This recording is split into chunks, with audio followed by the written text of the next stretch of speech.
everybody. It's April 22nd. I'm on a 3-hour drive to the city for another test to prepare for my operation. Got a phone call last Friday that the operation is postponed due to some policy changes at the hospital due to this coronavirus. So yeah, it's kind of disappointing. Not sure when they're going to get me in. So, but they're still doing some prep work before they shut down the radiology department. It's my last test, so hopefully I'll get dropped in the slot without too much of a wait. I know there's several other people waiting for similar procedures, so we're all kind of feeling let down by our healthcare system right at the moment. So yeah, I'm gonna just more of a vlog today, just to let everybody know where we're at with this surgery and how we're feeling about it. If it does take place, my wife won't be allowed to come in with me. The Athabasca River, crossing it here. And so yeah, my wife won't be allowed to come in with me. I'll have to do the whole operation and recovery on my own due to their isolation policy, which is understandable, I guess. They don't want new germs coming into the hospital every day, but we made peace with that.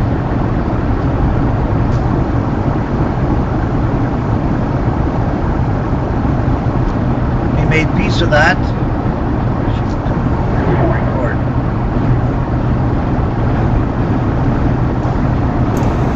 Good morning, everybody. On my way to the city for follow-up procedure before the operation, which is coming up. But received a phone call on Friday that the procedure was put off until further notice due to some policy changes in the hospital over this virus concern. But they're talking about closing down the radiology department also. So they wanted me to get this done. So I'd be in the slot for whatever the procedure's going to be rescheduled to take place.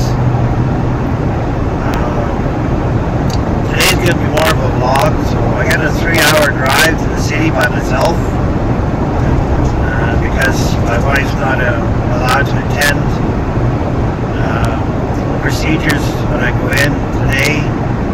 Just patients are allowed in the hospital as of right now, and we understand that.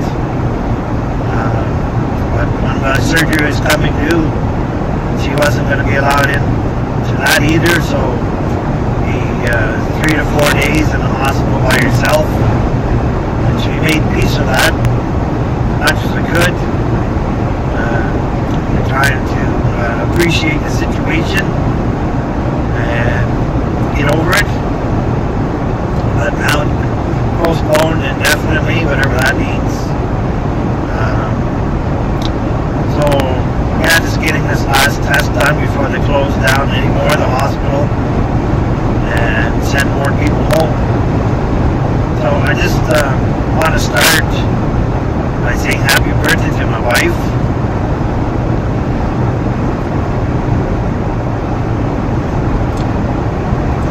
Who I love.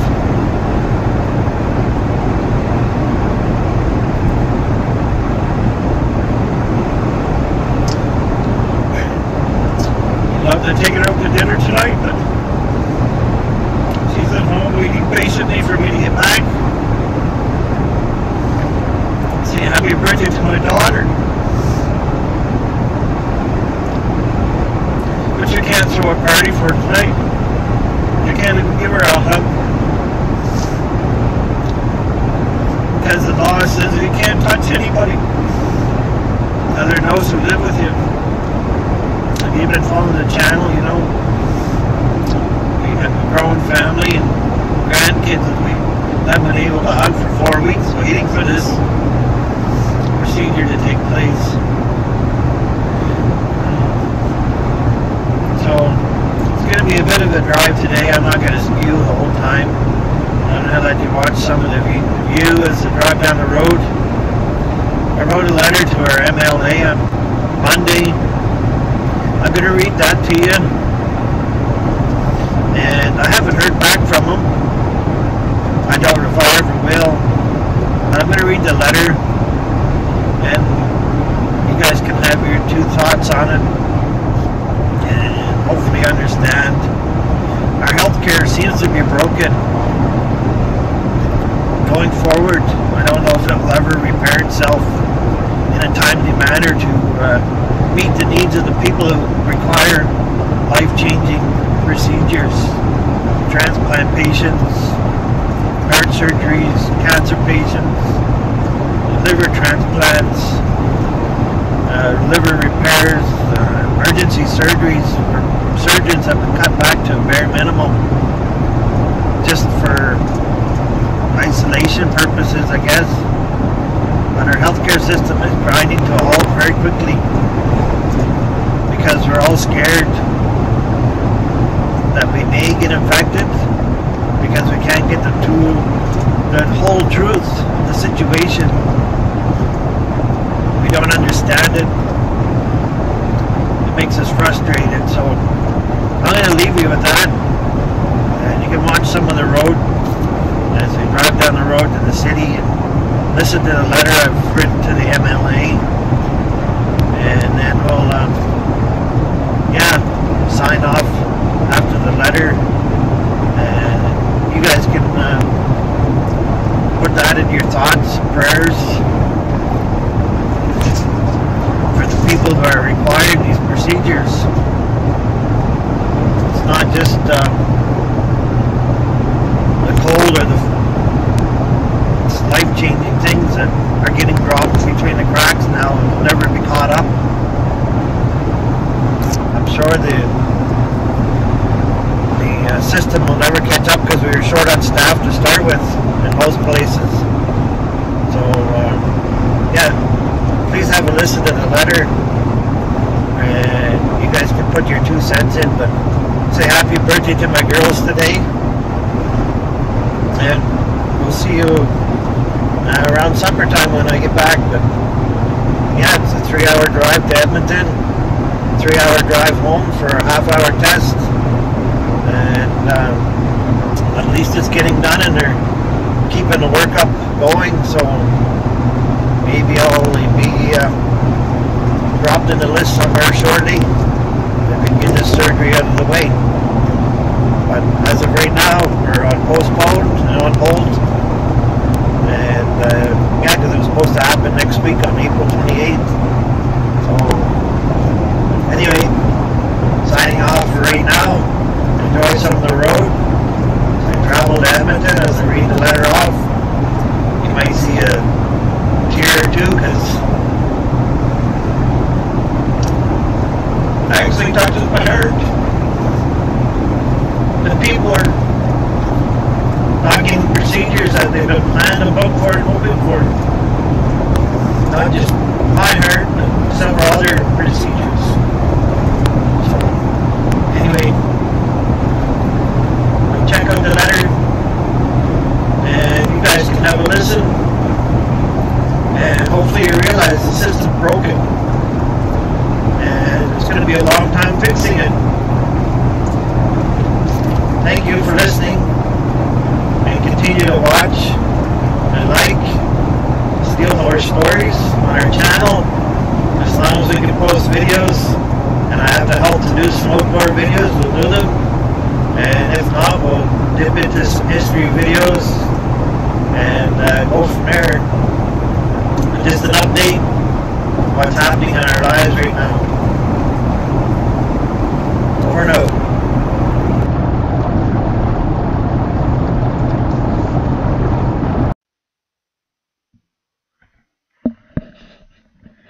So my letter to our MLA, Pat Rain.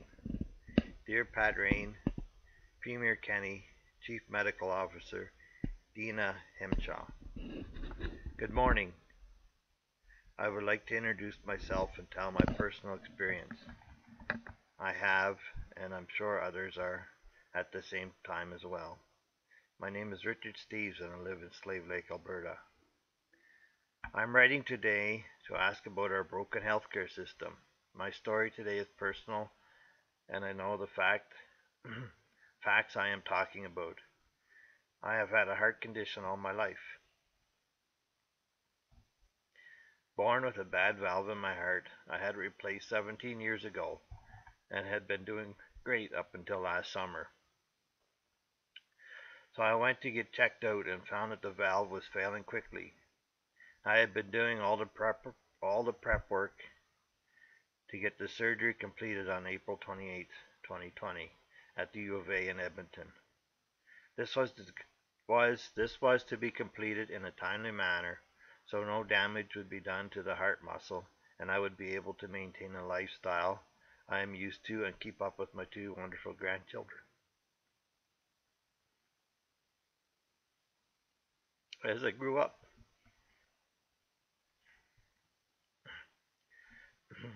all had been going great and on track until I received a phone call. All had been going great and on track until I received a phone call on Friday, April 17, 2020. I received a call from the U of A cardiac office. It was at the time I was told the surgery was delayed until future notice due to some policy changes in the department due to the coronavirus. We knew that my wife was not going to be able to accompany me into the surgery or be with me for the 3 to 4 days after the surgery for recovery. If all went well, drop off and pick up. We had made somewhat of a peace with this policy, but now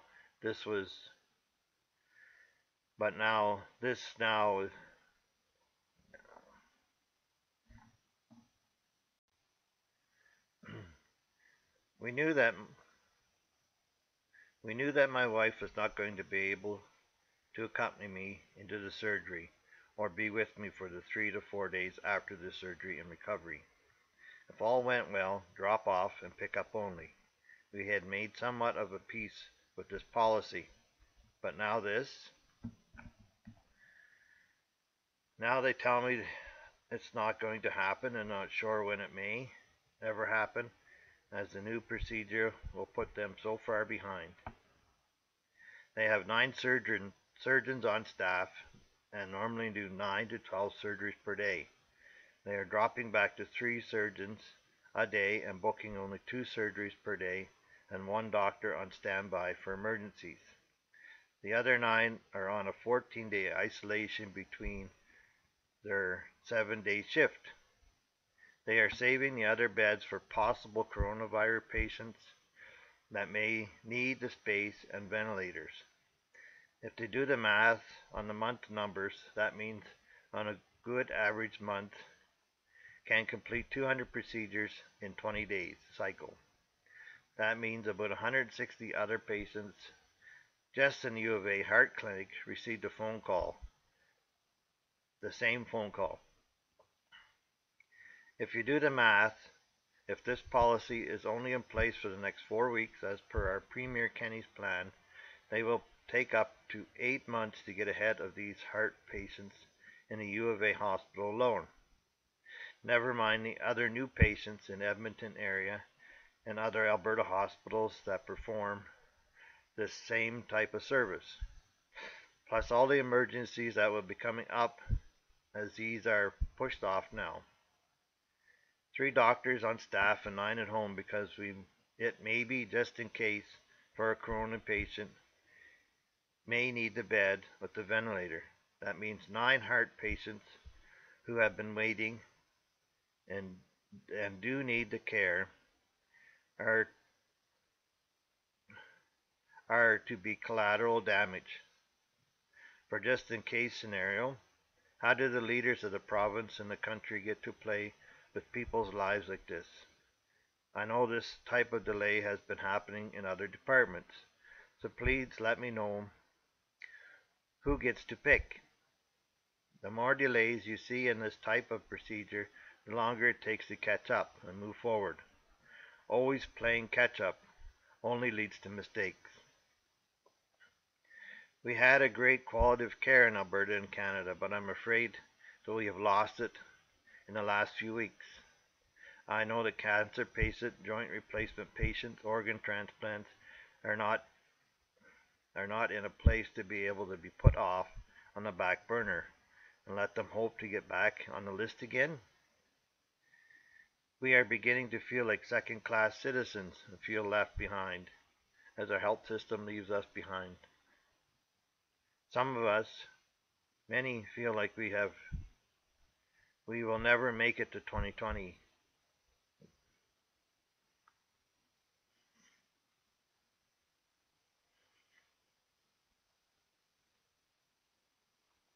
Even if the coronavirus is sorted out.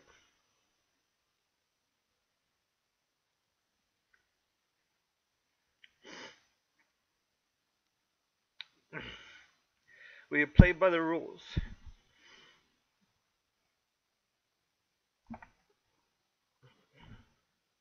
We have played by the rules. Been isolated in our houses and keeping to our own for the past 4 weeks. So we would not miss out on these required procedures so we can get back to a normal life, but we are losing faith. We voted in the PC party as our team had shown, as your team has shown some common sense on the stuff that really matters to the people. At the moment, you're not doing really well, as our Premier, Mr. Kenney, says it's all well and gives our equipment away to other provinces and lets us in need go unattended to. The healthcare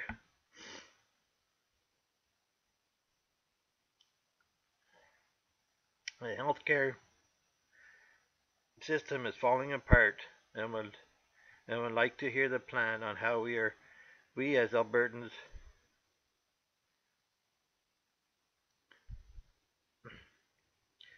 will ever get caught up for us who need these services that have been shut down or limited.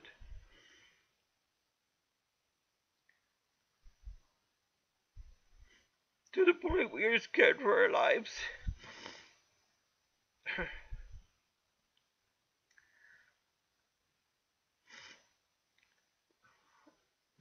Please get back to the facts. These are people requiring services that are no longer up to par for Alberta people and the people across Canada. Let's stick to the facts going forward and not worry so much about other maybes. Please stop giving our items away until we can make sure that as Albertans and Canadians, we, the sick public, will have what is needed to get us through. Hoping to make it to 2020 and still have life, or a quality of life, to enjoy my grandkids. Richard Steve, Slave Lake, Alberta.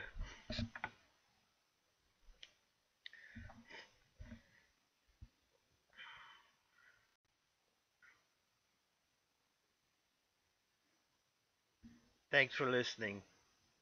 Hope this touches your heart, as many people are experiencing the same issues at the moment. Please share this. Comment and pass on any experiences that you may be experiencing yourself. The more we put these experiences together, the more we can fight back to the government and get our services reactivated. Let's move forward and believe in God that this country will be put back together. Sorry for being so emotional. At a time like this, people need the facts. They need the system. They need God to work in this country. Thanks for watching, and stay tuned. Sitting in the hospital waiting for my test. All messed up. Okay, got the CAT scan done. Just waiting here to get the go ahead to head home. My hall pass for the procedure. So yeah, everything went good. Nurses were really great to deal with. So just waiting.